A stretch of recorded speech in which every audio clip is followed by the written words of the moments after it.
Good morning class. जैसा कि last class में हमने सारी प्रॉपर्टीज़ पढ़ ली थी, ठीक है। सॉलिड, लिक्विड, गैस, मिक्सचर, हर एक चीज़ के बारे में हमने सब कुछ पढ़ लिया था। अब हमें पढ़ना था कि अगर हम मिक्सचर को एक साथ मिला देते हैं, मिक्सचर क्या होते हैं? मिक्सचर वो होते हैं, वो सॉल्यूशंस होते हैं जब दो या दो से अधिक कंपोनेंट्स को एक साथ मिलाया जाए और उनकी प्रॉपर्टी बरकरार रहे। जैसे अगर हम गोल्ड और कॉपर को एक साथ मिलाते हैं तो हम एक समय आने पे गोल्ड और कॉपर को क्या कर सकते हैं? अलग भी कर सकते हैं, ठीक है। तो वो मेथड ऑफ सेपरेशन कैसे होगा, उनको हम अलग कैसे करेंगे? अब अगर हमारे पास गोल्ड है और कॉपर है, हमने दोनों को मेल्टेड फॉर्म में करके दोनों को मिला दिया, ठीक, तो फिर वो कैसे काम करेगा? ठीक है, वही चीज़ आज हम पढ़ने जा रहे हैं। उसको बोलते हैं मेथड ऑफ सेपरेशन, कि अलग अलग चीज़ों को अलग अलग तरीके से कैसे कैसे उसको अलग किया जाए, ठीक है। चलिए, मेथड ऑफ सेपरेशन में सबसे पहला है इवापोरेशन। इवापोरेशन कैसे होता है? देखिए, इवापोरेशन क्या होता है?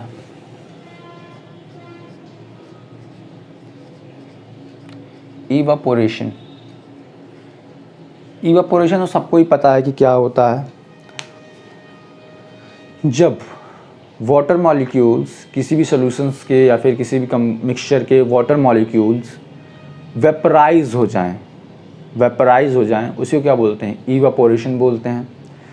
या फिर मान लीजिए वाटर मॉलिक्यूल्स ही नहीं, कोई भी और भी सब्सटेंस हो जो वेपर फेज में चला जाए, ठीक है, वेपर फेज में चला, उसे क्या बोलते हैं? वेपराइजेशन बोलते हैं।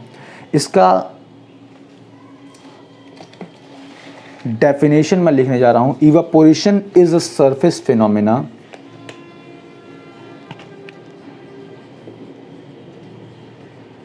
evaporation is a surface phenomenon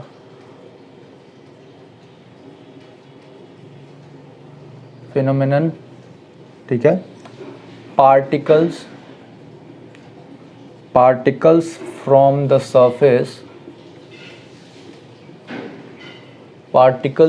the surface gain enough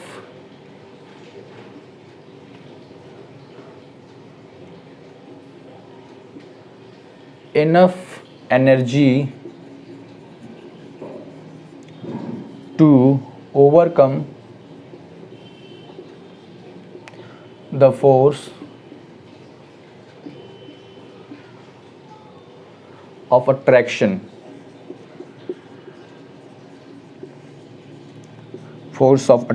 present in the liquid and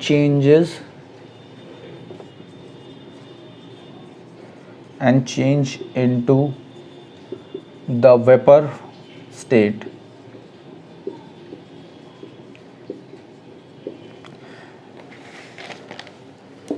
अब क्या है? The evaporation is a surface phenomena. Particles from the surface gain enough energy to overcome the force of attraction present in the liquid and change into the vapor state. अब क्या है?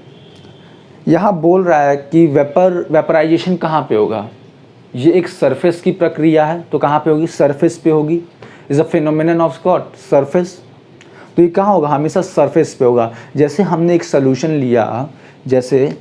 Solution लिया एक beaker में, ठीक है, तो ये ऊपर वाला जो सरफेस होगा ना, ये वहीं के पार्टिकल्स को करेगा, केवल यहीं के पार्टिकल्स को, ठीक है। अब यहाँ के जो पार्टिकल्स हैं वो किसी फोर्स ऑफ अट्रैक्शन से इस सोल्यूशन से या एक मिक्सचर से जुड़े हुए हैं। इस मिक्सचर से किससे जुड़े हुए हैं? एक फोर्स ऑफ अट्रैक्शन से जुड़े हुए हैं। अब ये फोर्स ऑफ अट्रैक्शन कब टूटेगा? जब पार्टिकल्स के पास इनफ एनर्जी आ जाए, ठीक है।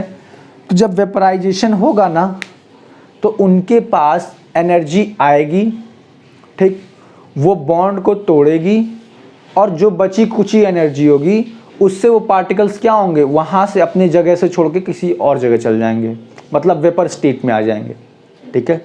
क्या करेंगे? पहले बॉन्ड को तोड़ेंगे, बॉन्ड को तोड़ने के बाद क्या करेंगे? वेपर स्टेट में आएंगे और फिर वेपर क्या करता है? एनवायरनमेंट में क्या होता है? मिल जाता है। वही उसी को क्या बोलेंगे, वेपराइजेशन बोलेंगे, ठीक है। अब vaporization is rate of depend upon surface area.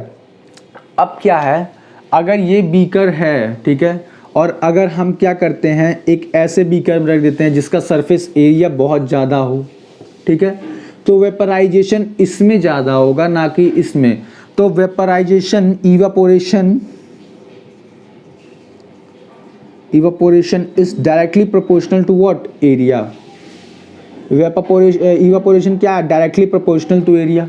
अब ये डायरेक्टली प्रोपोर्शनल का साइन, ये प्रोपोर्शनल का साइन है, ठीक है, ये प्रोपोर्शनल का साइन है। इवापोरेशन और एरिया क्या है, एक ही फेज में लिखा हुआ, तो ये क्या डायरेक्टली प्रोपोर्शनल हो गया। अब ये डायरेक्टली प्रोपोर्शनल हो गया, ठीक है, तो इसका क्या मतलब है, इवापोरेशन उससे ज़्यादा, रेट ऑफ इवापोरेशन कब ज़्यादा होगा, जब सरफेस एरिया ज़्यादा होगा। यहाँ पे सरफेस एरिया कम है, ठीक है, तो यहाँ पे क्या होगा, इवापोरेशन कम होगा। यहाँ पे सरफेस एरिया ज़्यादा है तो यहाँ पे क्या होगा, इवापोरेशन ज़्यादा होगा। समझिए ये 2a है और ये a है, ठीक है, ये सरफेस एरिया कम है, ये सरफेस एरिया दुगना है, तो इसमें रेट क्या होगा, 2 टाइम्स हो जाएगा। इस वाले सरफेस एरिया का अगर रेट r है, इवापोरेशन रेट r है, तो इसका रेट क्या हो जाएगा, 2r हो जाएगा, ठीक है। तो एटमॉस्फेयर स्पीड, अब क्या है, टेम्परेचर पे भी डिपेंड करता है। अब एटमॉस्फेयर का टेम्परेचर जितना ज़्यादा होगा, एटमॉस्फेयर का टेम्परेचर जितना ज़्यादा होगा उतना तेज़ी से क्या होगा, इवापोरेशन होगा, ठीक है।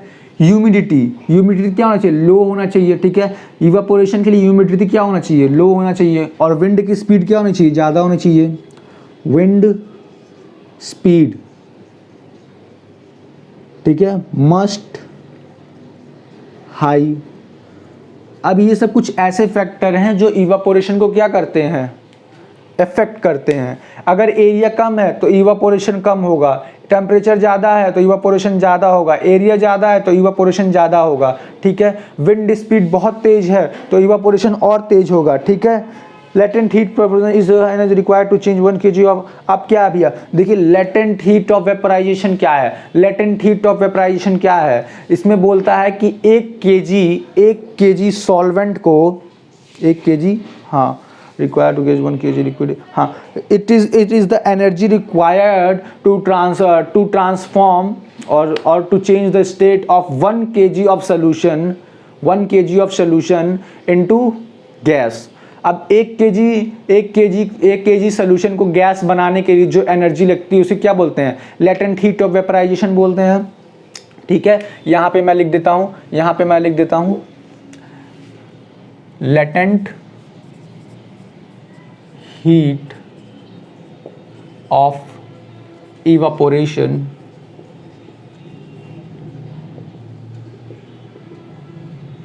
is the heat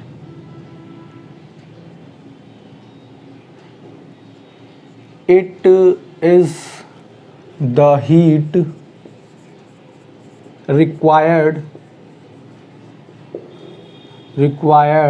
to change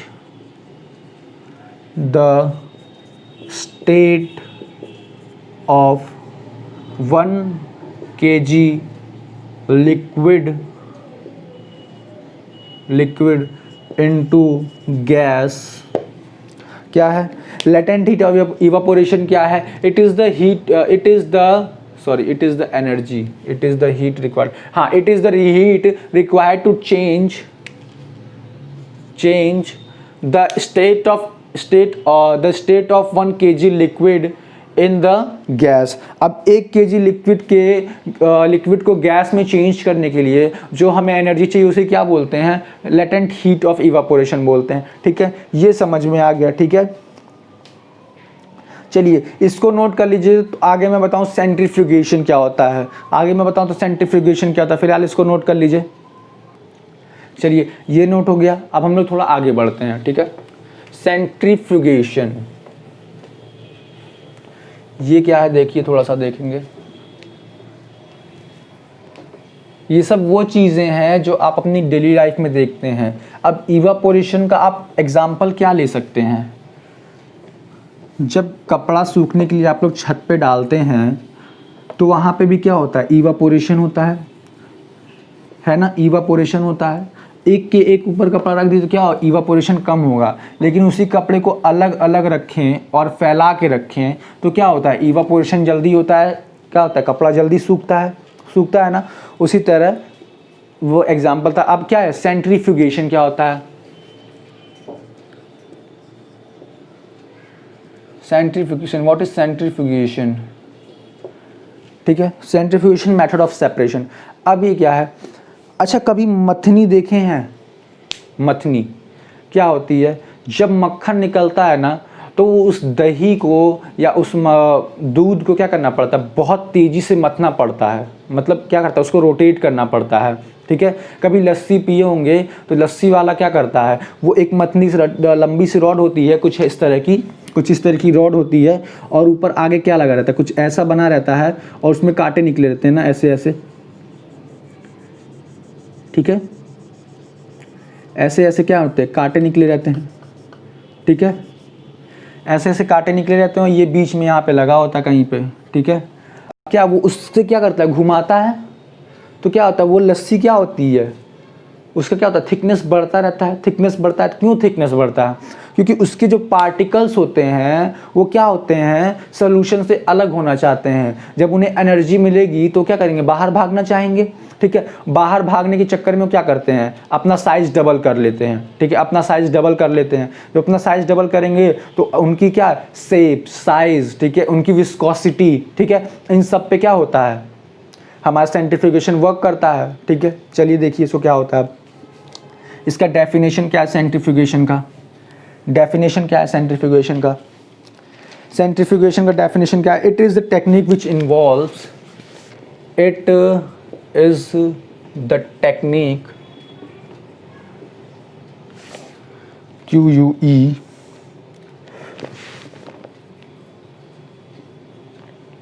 which involve the centrifugal force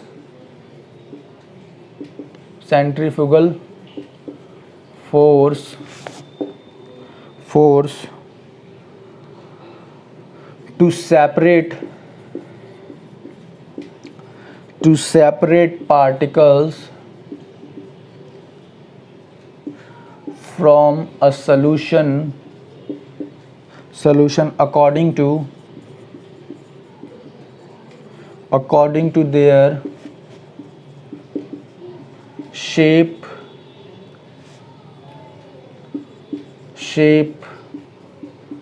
size, viscosity of the medium, ठीक है, एंड रोटर स्पीड। ये नया फैक्टर है, इसे हमें देखना है, रोटर स्पीड क्या होता है। चलिए एक चीज़ देखिए, अब क्या है सेंट्रीफ्यूगल फोर्स क्या हो गया भैया, सेंट्रीफ्यूगल फोर्स क्या हो गया। अब देखिए यहाँ पे एक चीज़ नया चीज़ जुड़ गई ना, viscosity of medium and rotor speed.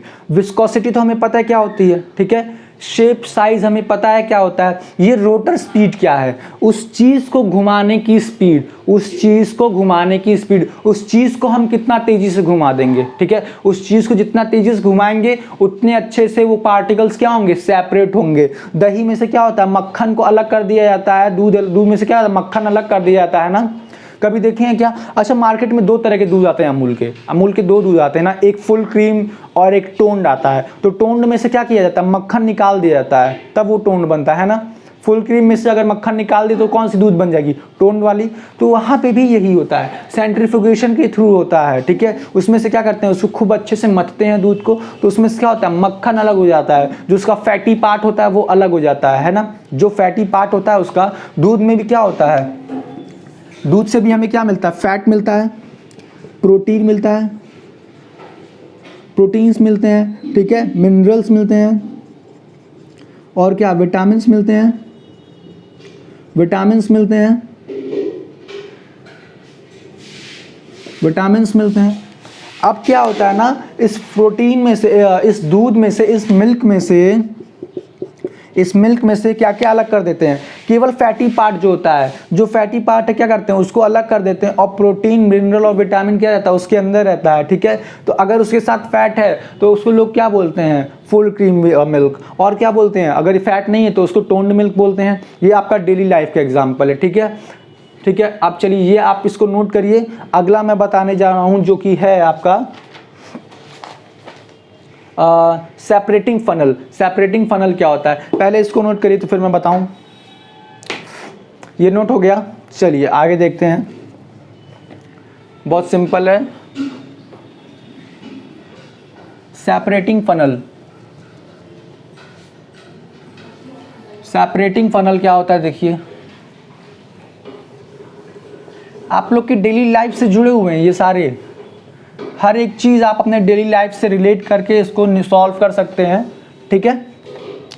चलिए देखते हैं क्या है सेपरेटिंग फनल।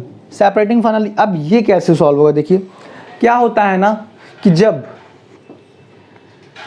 कोई चीज़ मान लीजिए, अब मान लीजिए सैंड और पानी मिला दीजिए, ठीक है। अब दोनों को अलग कैसे करेंगे, दो मेथड हो सकता है। एक तो इवापोरेशन, कि पानी वेपराइज होकर उड़ जाए।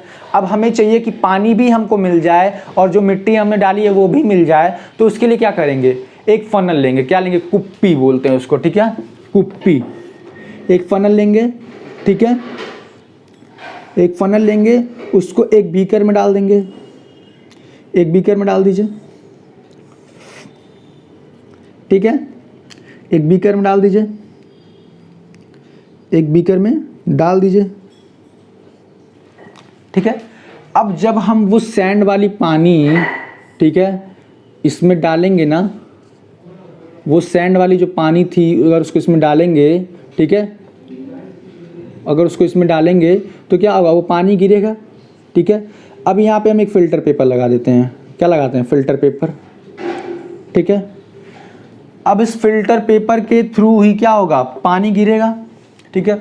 तो पानी क्या होगा, छन के नीचे आ जाएगा, वाटर यहाँ हो जाएगा, ठीक है, और सैंड क्या हो जाएगा, यहीं चिपक जाएगा, ठीक है। सैंड क्या होगा, चिपक जाएगा। उसी को क्या बोलते हैं, सेपरेटिंग फनल बोलते हैं, ठीक है। अब सेपरेटिंग फनल का अगर हम लोग डेफिनेशन लिखते हैं तो कुछ इस तरह आएगा, देखिए separating funnel,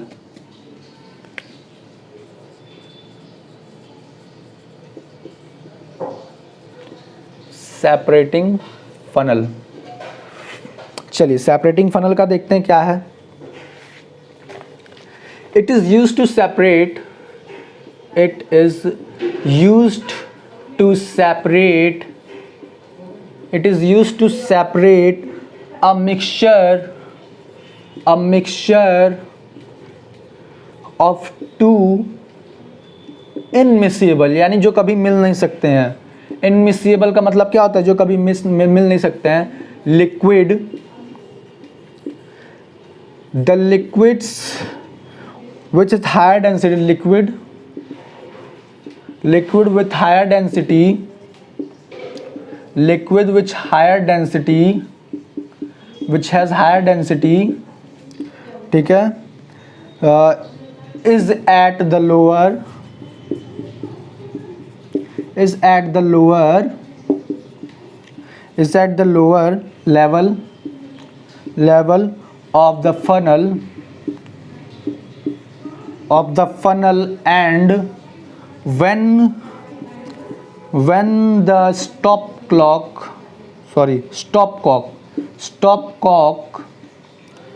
is opened, it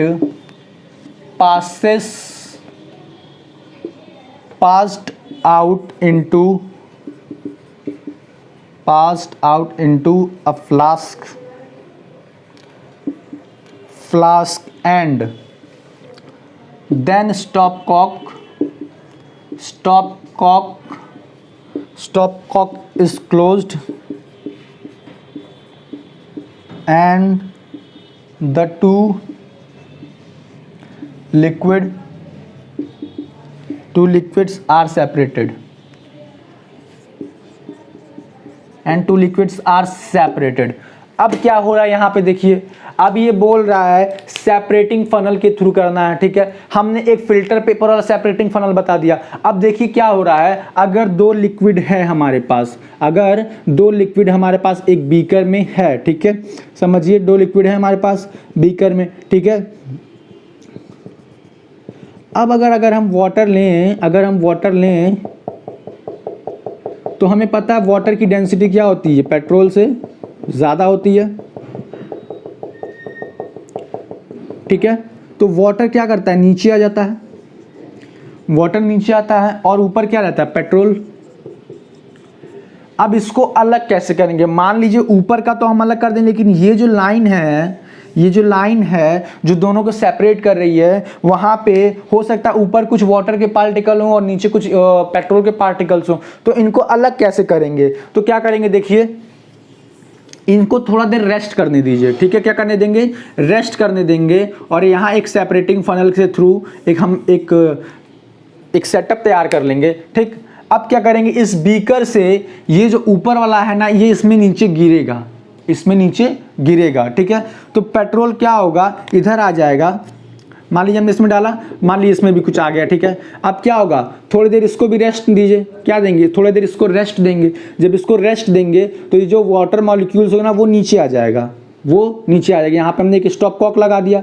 अब थोड़ा देर हटाएं, जैसे ही पानी आना लगा बंद कर दिए, ठीक। तो यहाँ पे क्या आ जाएगा, वाटर आ जाएगा और ऊपर क्या हो जाएगा, पेट्रोल हो जाएगा, ठीक है। तो इसको क्या करेंगे, सेपरेट करेंगे। सेपरेटिंग फनल यही कहता है, ठीक है।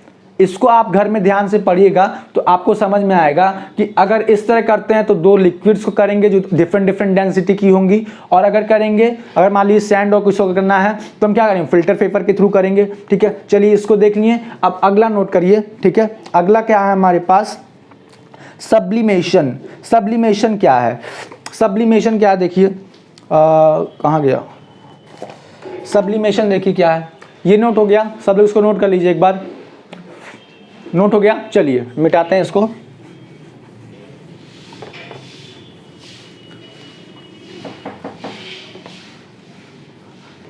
सब्लिमेशन देखना है,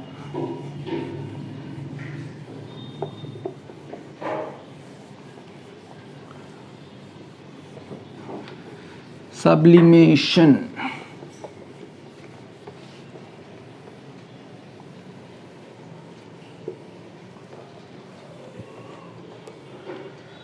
What is sublimation?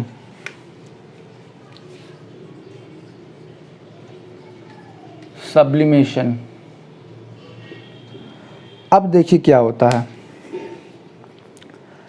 सब्लिमेशन वो प्रोसेस है ना जिसमें हम सॉलिड को डायरेक्ट वेपर फेज में भेज देते हैं, वेपर स्टेट में चल जाता है वो, ठीक है। क्या होता है, अगर हमारे पास कोई सॉलिड है, हम उसे बर्न कर रहे हैं, वो डायरेक्ट वेपर फेज में चला जाए तो क्या होगा, उसे क्या, उस प्रोसेस क्या बोलेंगे, सब्लिमेशन बोलेंगे। अब चलिए यहाँ पे आप दो चीज़ें ले लीजिए, ठीक है। यहाँ पे लिख दी कैम्फर, यहाँ पे कैम्फर है, प्लस क्या है, कैम्फर है और प्लस क्या है, हमारे पास मान लीजिए कोई ऑयल है, कोई ऑयल छोड़िए, आप यहाँ पे ले लीजिए सॉल्ट ले लीजिए, क्या ले लीजिए, सॉल्ट ले लीजिए। और हमें पता है ना कि अगर हम कैम्फर को जलाएंगे तो क्या होगा, वो डायरेक्ट वेपर फेज में चल जाएगा, डायरेक्ट गैसियस फॉर्म में चल जाएगा। लेकिन सॉल्ट क्या है, जैसा है वैसा ही रह जाएगा, ठीक है। तो वो क्या करते हैं, हम कैम्फर को एनर्जी देते हैं, वो क्या करता है, जल के वेपर फेज में चल जाता है और हमारे पास सॉल्ट बच जाता है, ठीक है। इसी को क्या बोलते हैं, इसी प्रोसेस को क्या बोलते हैं, सब्लिमेशन बोलते हैं। The changing of solid, the changing of solid directly into vapor state or vapor phase is called sublimation, ठीक है। Is called sublimation. Example, separating of salt and ammonium chloride. अब देखिए, अगर हम एक बीकर में लें सॉल्ट प्लस अमोनियम क्लोराइड,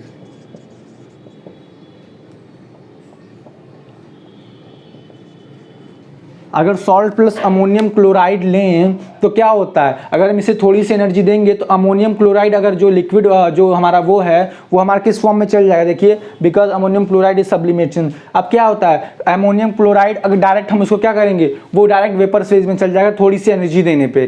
क्या होता है, थोड़ी सी एनर्जी देने पर वेपर फेज में चल जाता है और सॉल्ट हमारा क्या रहता है, वैसे के वैसे रह जाता है। तो vapour ammonium chloride vapour phase से हमारा कहीं और हो गया, सॉल्ट हमारा उसके अंदर रह गया, ठीक है। इसी प्रोसेस क्या बोलते हैं, सब्लिमेशन बोलते हैं, ठीक है। अगला प्रोसेस क्या है? फ्यूज़न है। अगला प्रोसेस क्या है? फ्यूज़न है। ठीक है, इसको नोट करिए। तो फ्यूज़न बताएं। ठीक है, तो ये हमारा सब्लिमेशन होता है। इसके बाद आता है फ्यूजन। इसके बाद क्या है हमारा? फ्यूजन है। ठीक है, फ्यूजन देखिए क्या होता है। It is a process of melting one of the reactant और सॉल्वेंट इज कॉल्ड फ्यूजन। ठीक है, फ्यूजन क्या है? फ्यूजन क्या है? The melting of any solute by the process of heat is called fusion। क्या है कि अगर किसी भी सॉल्वेंट को हम मेल्ट करके उसको अलग कर सकते हैं। मान लीजिए हमने दो सॉलिड एक साथ मिलाया, हमने थोड़ा सा टेम्परेचर राइज किया, हमने थोड़ा सा हीट दिया, तो एक क्या हुआ? एक सॉल्वेंट पिघल गया। वो सॉल्वेंट पिघल के हम उसको अलग कर लेंगे और जो दूसरा सॉल्वेंट जो सॉलिड स्टेट में अभी भी है उसको हम अलग कर देंगे। ठीक है, इसको क्या बोलते हैं? फ्यूजन बोलते हैं। ठीक है, अब अगला है क्रोमेटोग्राफी। ये आपको 12th में भी पढ़ना है। ठीक है, तो इसीलिए हम इसको अगले क्लास में पढ़ाएंगे। ठीक है, अब आपका बचा है क्रोमेटोग्राफी, डिस्टिलेशन, फ्रैक्शनल डिस्टिलेशन और क्रिस्टलाइजेशन। ठीक है, ये 4 टॉपिक्स पढ़े हुए हैं और effect of pressure and temperature. ठीक है, ये भी हम आपको बताएंगे नेक्स्ट क्लास में। फिलहाल के लिए इसको नोट करिए और चलते हैं। Good bye.